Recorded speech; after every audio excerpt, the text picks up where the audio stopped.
금요일에 따끈따끈한 법정 신장기업 김과장 두 분 나와주셨습니다. 김준호 장유미 변호사. 네. 예, 안녕하세요. 안녕하세요. 네. 안녕하세요. 오늘도 뒤에 너무 빅네임의 가수가 오셔서 저희가 빨리 아세요? 나가야 되고 저희 고등학교 선배님이십니다. 그러신가요? 네. 김승진 예, 가수가 오십니다. 근데 사실은 86년도에 빅히트를 10대 가수였기 때문에 두 분이 아시기 어려운 저한테도 우리 누님들이 굉장히 좋아하셨던 근데 저 어렸을 때도 완전히 대스타였다는 딱 각인이 제 머릿속에 있어서요. 달빛 가족 출연하실 때 인상 깊게 봐서. 네. 예고 방송을 이렇게 세게 해주셨네요. 자, 이거 아마 두 분 원고 없이도 얘기하실 수 있지 않을까? 이번 주 내내 나왔던 얘기예요. 그렇습니다. 소위. 근데 그래서 이번에 김 과장에서 끝을 보자. 네. 일주일 지났고 오늘까지 나온 얘기. 그럼 도이치모터스 비상근 무보수 이사 여기까지가 오늘 나온 맞습니다. 상황인데 전체적으로 팔로우를 한번 해봤으면 좋겠습니다. 핵심만 짚어보겠습니다. 자, 도이치모터스 주가 조작 연루 정황 김건희 씨 계속 나오고 있는데 먼저 신한증권 계좌를 윤석열 후보가 홍준표 후보가 계좌 공개하세요 했더니 공개를 했어요. 그죠? 했었죠. 작년 경선 때. 작년 경선 때. 근데 2010년 1월 달에서 5월 달까지 4개월치만 공개를 했어. 그리고 거기에 대해서 윤석열 후보가 4천만 원 정도 손해보고 2010년 5월 달 이후에 손을 끊었다. 네. 소위 선수 이 씨랑은 손을 끊었다. 그렇죠. 이렇게 해명을 했어요. 네. 맞습니다. 근데 그 뒤에 전혀 다른 사실관계. 전혀 다른 사실관계들이 나온 거죠. 어떤 사실관계들이 추가로 드러났는지. 네. 일단 이게 구체적으로 어떻게 언론들이 보도를 하게 된 거냐면요. 일단 기소가 됐습니다. 도이치모터스 주가 조작 1당이. 그래서 공소장을 국회에 이제 제출을 하게 된 거예요. 네. 공소장에는 범죄 일람표가 붙는데 그 범죄 일람표는 저희가 형사 재판할 때 상당히 방어권을 위해서 구체적으로 사실관계가 표 형식으로 기재가 돼 있습니다. 날짜, 행위, 금액 등등이 기재가 돼 있는데 이걸 분석해 봤더니 사실 신한증권 계좌만 문제가 됐던 것이 아니라 김건희 씨 명의의 4개 계좌가 더 주가 조작에 동원이 된 것으로 보인다는 공소장의 기재 내용이 나왔던 겁니다. 네. 그렇다면 총 5개 계좌가 주가 조작과 연결고리가 있는 것으로 나오고 있고 그리고 그 금액 같은 경우 그리고 공소장 범죄 일람표상 김건희 씨 이름이 한 289번이 나온다라고 해요. 예. 그리고 주가 조작에 이 가담이 된 그 액수와 견주어 봤을 때 한 40억 원 정도가 김건희 씨 계좌를 고리로 해가지고 스쳤던 것으로 나오기 때문에 그렇다면 최소한 5개월 정도만 선수에게 맡기고 그 뒤로는 손절했다는 지금까지의 국민의힘 주장은 사실과 다른 게 아니냐. 그리고 본인들이 면죄부를 받았다고 좀 강력한 근거로 얘기했다는 공소장에 검사가 이름조차 못 넣지 않았느냐라는 주장도 상당히 좀 퇴색하게 된 그런 상황입니다. 네. 자, 근데 이렇게 나오니까 그래서 이제 쭉 보도를 했어요. 이게 이 계좌 그 나머지 4개 증권 계좌에서 나온 저 거래 행태를 보니 가장 매매, 통정 매매, 종가 관리, 허수 매매, 고가 매수. 하여튼간에 주가 조작에 동원될 수 있는 모든 행위가 거의 망라돼 있습니다. 망라돼 있는데 그랬더니 국민의힘에서 어제 범죄 일람표에 심각한 오류가 있으니까 공소장 변경해라 검찰은 이렇게 얘기했어요. 네. 근데 그 부분과 관련해서 또 이제 지금 반박을 하고 있는데요. 네. 김건희 대표가 이제 그 미래세 대우 같은 경우에는 직원한테 직접 전화로 해서 주문을 한 거다. 그래서 얼마에 얼마 몇 주 사달라고 한 거기 때문에 이런 경우는 통상 통정 매매라든가 이런 경우 시세 조정 행위에 좀 가담하기에 시차가 있기 때문에 어렵다라는 이제 논조를 이제 반박을 한 거죠. 국민의힘 네네. 입장에서. 그리고 실제로 증권사 직원이란 분이 익명이긴 하지만 일부 언론과 인터뷰도 해서 나는 그런 연락을 받은 적이 있다라고 네네. 했었는데요. 다시 그 계좌를 다시 자세히 보니까 일부는 그 홈 트레이딩 시스템 보통 HTS라고 하는 그러니까 본인 앱으로 보통이나 인터넷을 통해서 직접 거래한 그 거래 내역도 상당히 많더라. 35건이나 되더라라고 그러니까 본인이 얘기를 직접 했다는 거죠. 했거나 아니면 네. 선수한테 아이디 패스워드를 넘겨주고 선수가 했거나 둘 중에 하나죠. 둘 중에 그러니까 하나죠. 공인 인증서까지를 내줘야 되는 거죠. 네, 그 전에 그렇죠. 경선 과정에서는 대리인 이정필 씨가 옛날 1차 시세 조정 시기에는 대리인 정도, 주문 대리인이라고 있거든요. 등록을 하면 전화를 해서 등록을 해서 그거 줬다고 그랬어요. 그거는 줬다라고 했었는데 이거는 그게 아니라 HTS면 공인 인증서까지 준 적이 없었다고 윤 후보는 예전에 경선 과정에서 얘기했는데 이번에는 HTS면 그러면 누굴 준 게 아니면 김건희 씨가 본인 직접 직접 한 했다는 거니까 그런 면에서 봤을 땐 적어도 약간 빼박이야. 네, 국민의힘의 어떤 반박은 좀 옹색해졌다라고 할 수 있습니다. 네.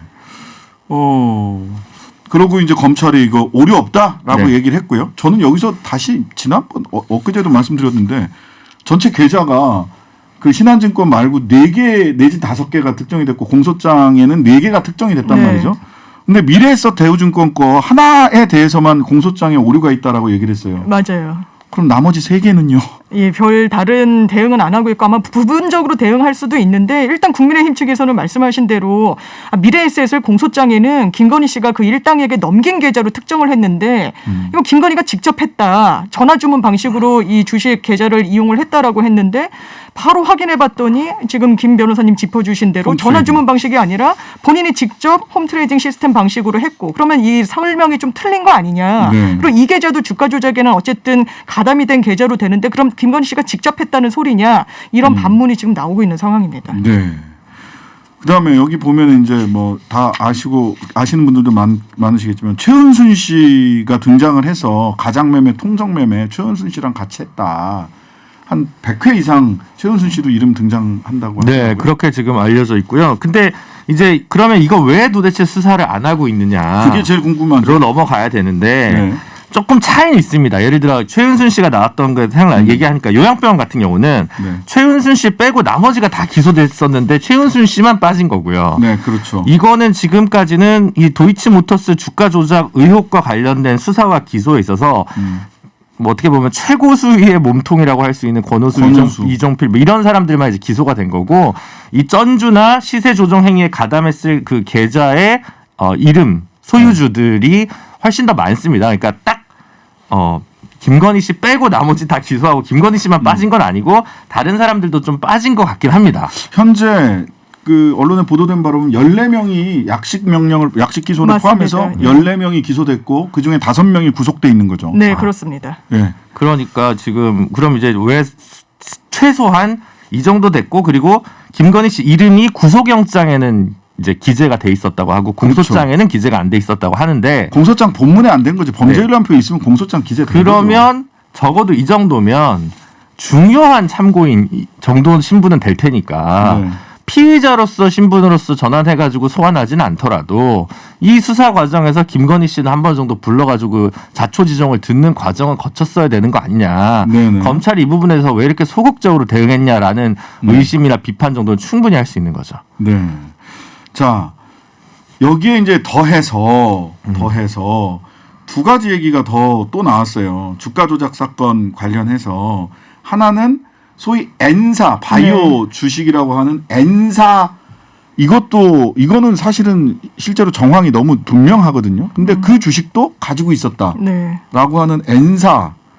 그게 더군다나 이게 중앙지검장 될 때인가요? 맞습니다. 그 윤석열 후보가 안 팔았다는 거죠. 그 네, 주식을 안 팔고 있다가 나중에 나중에 팔았다는 팔았다는 거죠. 거죠. 예. 도이치모터스 거랑 이거랑은 보통 이전 거는 다 정리했는데 중앙지검장 가면서 이제 재산 공개되면서 이게 하나가 있고 그 다음에 하나는 도이치모터스 2012년에 도이치모터스 신주 인수권 51만여 주를 헐값에 넘겨받고 2013년에 설립한 도이치 파이낸셜의 수익 2억 원어치를 액면가로 사들이기도 했다.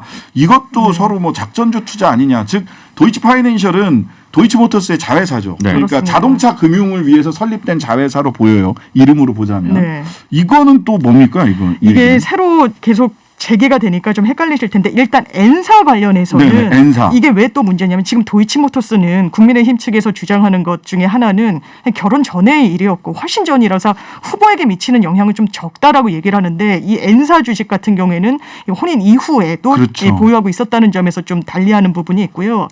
지금 도이치모터스의 신주인수권을 굉장히 헐값에 넘겨받았다거나 아니면 뭐 주식 2억 원어치를 액면가로 샀다. 이게 뭐 비상장 주식이고 했기 때문에 문제가 없다라는 게 국민의힘 측의 입장인 것 같은데 네. 사실 이런 특수거래, 내부자가 아니면 사실상 이런 거래를 하기는 쉽지가 않고 네, 그만큼 맞아요. 도이치모터스의 권오수 회장과 김건희 씨가 그냥 굉장히 좀 각별한 사이였던 것으로 보이는 그런 부분들이고요. 또 무슨 이상한 거래도 있냐면 2009년 5월 달에 이른바 블록딜 형식의 거래를 합니다. 그러니까 두창섬유라는 가족회사를 권오수 씨가 부인 이름으로 세워요. 네. 거기에도 도이치모터스 주식을 갖고 있었는데 한 8억 원어치인가를 블록딜 형식이라는 건 이 시장에 미치는 영향을 최소화하려고 미리 대량으로 매수할 자를 지정하고 이 시장에 반영되는 건 그 다음날로 미루는 겁니다. 네. 그렇다면 이런 일련의 과정들을 봤을 때 왜 김건희 씨가 이렇게 내부자처럼 주식 거래를 했는가.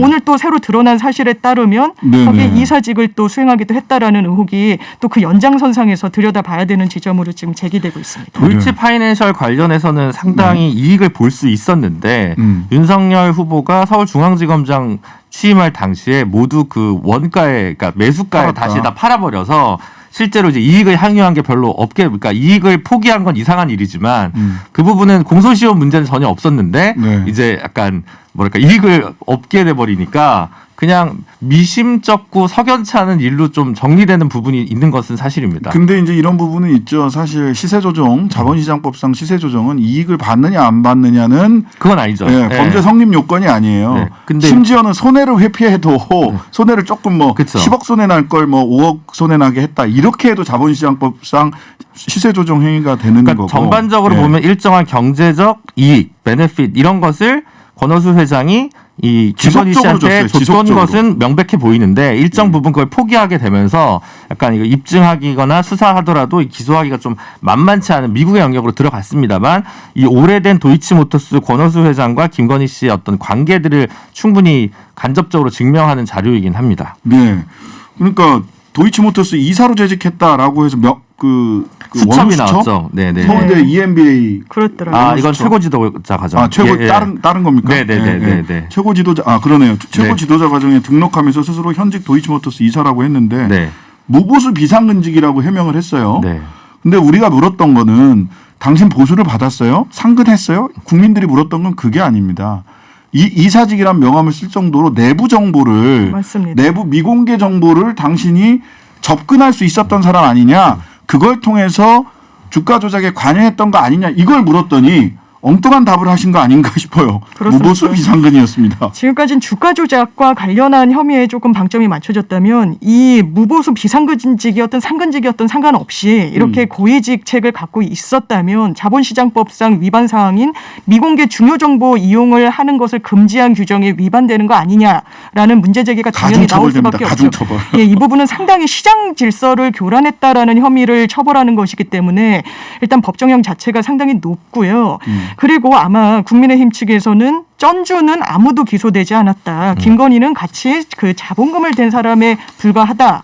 그리고 공소장에 오염이 있다. 잘못됐다. 다 오류가 많다라고 주장하고 있는데 저는 개인적으로 지금까지 나오는 이 보도들을 종합해 보면 이미 수사는 구분응선을 넘었다. 네. 왜냐하면 지금 객관적으로 나온 상황들만 봐도 상당히 좀 이례적인 주가 그 거래들이 많이 나오고 있습니다. 네. 이를테면 뭐 최은순 씨 그러니까 본인의 어머니의 계좌로도 상당히 본인과 거래를 많이 하고 한 특정일 같은 경우에는 10만 주를 던집니다. 김건희 씨 명의 계좌에서 싼 값에 그걸 네. 비싼 값에 걷어들이는데 걷어들이는 물량의 3분의 1을 본인 어머니가 걷어들여요. 네, 걷어들입니다. 그렇다면 이것은 사실 주식 거래 외형만을 만들어서 그 가격을 띄우기 위한 전형적인 방식이기 때문에 통정 매매라고 하죠. 그렇습니다. 그렇다면 이 부분과 관련해서 아예 면죄부를 검찰이 줬다. 지금 뭐 불기소 의견으로 수사팀이 의견을 모으고 있다라는 보도는 사실과는 조금 거리가 있는 게 아닌가라는 생각이 듭니다. 그거는 이제 이 정도 나왔으면 불기소 의견으로